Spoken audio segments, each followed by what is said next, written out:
Late one night, I found myself scrolling through LinkedIn in the dark, thumb dragging across the screen, eyes fixed on everyone else's wins.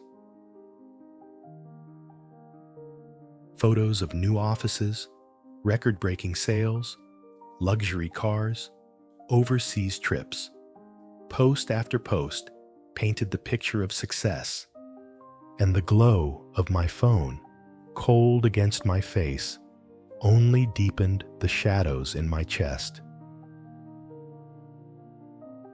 With every scroll, my own work felt smaller. The deals I had closed suddenly looked like luck. Hard-won milestones seemed like accidents. I whispered to myself, maybe I don't belong here. Maybe they'll see through me. The phone screen became my distorted mirror. Every achievement reflected back as insufficient. Every mistake amplified. Instead of seeing myself clearly, I saw the version comparison had carved. An imposter, unworthy, undeserving. It's a strange thing to be the owner of a business, to carry responsibilities that matter to clients, to family, to culture, and yet still feel like you're faking it. I thought I was the only one who felt that way, but imposter syndrome thrives in silence. It hides in the late-night scroll, in the whispered doubt, in the weight of comparison. That night, I realized scrolling their wins made mine feel invisible. And maybe you felt it too. The quiet suspicion that no matter what you've built, it still doesn't count. Imposter syndrome digs its roots deep because it attaches itself to truth and twists it. You have achieved something, but it tells you it wasn't enough. You did build this business, but it whispers it was luck. You are capable, but the voice convinces you someone else would have done it better. In business, the pressure is relentless. Competitors flood your feed with success stories.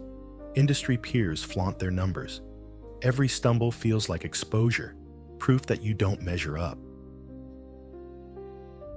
At home, the weight shows up differently. When commissions dip or deals fall through, the doubt doubles. It's not just about the numbers. It's about what those numbers mean to your wife, your kids, your family. Culturally, the pressure sharpens the blade.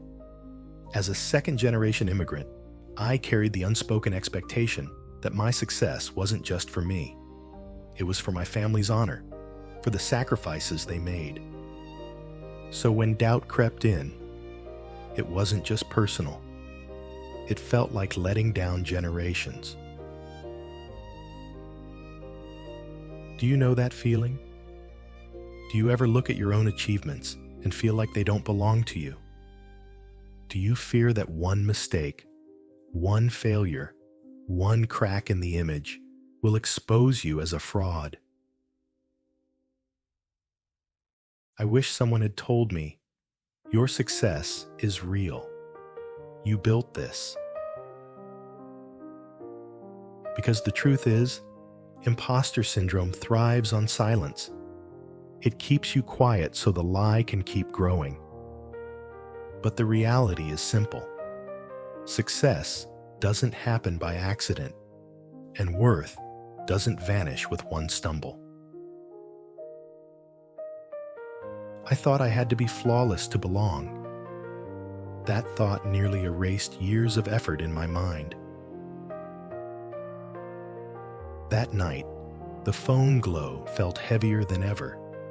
Every scroll cut deeper, until I finally admitted I couldn't keep feeding that distorted mirror. The breaking point came when I whispered out loud, "They'll see through me." Hearing it outside my head made it real, and it scared me. My phone, once just a device, felt like a weapon against my own confidence. My chest tightened, breath shallow, shoulders locked forward. That was my crisis cue. I knew if I kept feeding the voice, it would swallow me whole. So I reached for a reset. The first method I tried was journaling. I pulled out a notebook and forced myself to write 3 wins I had earned. Not lucky breaks, not coincidences, but real wins I had built. Closing a complex client deal, guiding a family through their first home loan, building trust in a community where personal connection mattered more than marketing. When I saw those words on paper, the fog cleared a little. The wins weren't imaginary, they were lived. The second method was a visualization. I sat back, feet flat on the floor, and pictured myself standing steady, rooted like a tree. I imagined my feet planted firmly, not shifting under the weight of doubt. With each breath, I saw the roots grow deeper, stronger. My body softened, my breath steadied. The phone screen still lay there, but it no longer held the same power. I had given myself something stronger to hold. Proof. Proof that what I'd built was mine. Proof that my roots ran deeper than comparison. The symbol transformed in that moment. My phone, once a distorted mirror, became a place to record truth instead of lies. I opened the Notes app and wrote down those 3 wins again, this time to carry them in my pocket. By the end of the night, my chest felt lighter. My jaw was unclenched. I whispered a different truth. My success is real. I built this. And I believed it, even just a little. After that reset, the shift was clear. I no longer saw myself only through the distorted lens of others' highlight reels. I began to see my own story again in its full truth. The words that carried me were simple. My success is real. I built this. Therapeutic beat. Confidence grows when he grounds in lived proof, not imagined judgment. The symbol transformed again. My phone wasn't just a glowing trap anymore. It became a tool for grounding. Each time doubt rose, I opened my notes and reread my wins. They reminded me I wasn't pretending. I was building. My success isn't luck, it's mine. Let's do this together. Take a moment right now. Grab a piece of paper or your phone's Notes app. Write down 3 wins you've earned. Not luck, not gifts, but proof of what you've built.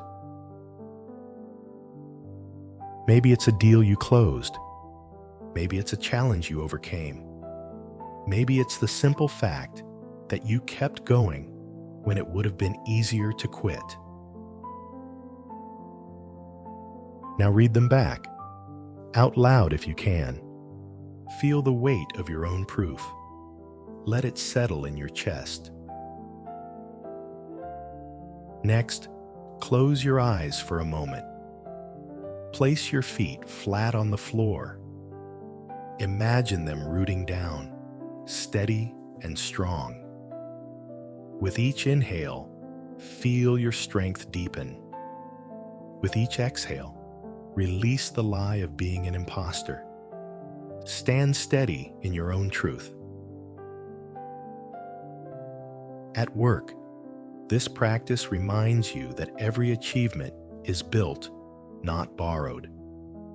At home, it anchors you when the weight of providing feels heavier than your wins. And culturally, it allows you to honor the sacrifices made for you, not by erasing yourself, but by standing proudly in what you've built. Every time you do this, you chip away at the lie and build back the truth. The phone still glows at night, but it doesn't hold me the way it used to. It no longer distorts every achievement into doubt. Now, it carries proof. Notes I've written, wins I've claimed, truths I've remembered. Imposter thoughts fade when truth takes space. That's the mantra I hold now. My success is real. I built this. So tonight, I want to leave you with this reflection. What's one win you've earned that no one can take from you? Write it down. Carry it with you. Read it when the doubt returns. My success is real. I built this. And tonight, I'm grateful for that reminder. Grateful for the chance to share this pause, this truth, with you.